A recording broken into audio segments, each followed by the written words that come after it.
नमस्कार, जय महाराष्ट्र मित्रांनो। आताच्या क्षणाची सर्वात मोठी ब्रेकिंग न्यूज ठरलं। फक्त इतक्या जागा मिळणार असतील तर स्वबळावर लढणार, अजित पवार गटाने केले स्पष्ट। काय आहे सविस्तर अपडेट जाणून घेऊया।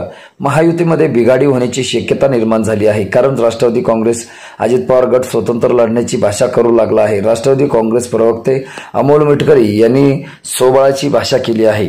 विधानसभा वेगळी लढू असं मिटकरी म्हणाले आहेत। त्यांच्या या वक्तव्यामुळे महायुतीमध्ये वादाची थिंगीत पडणार आहे। अमोल मिटकरी म्हणाले की महाविकास आघाडी तिन्ही पक्ष म्हणतात ते प्रत्येकी 100 जागा लढतील। साधारण या 300 जागा होतात। 288 मतदारसंघ आहेत।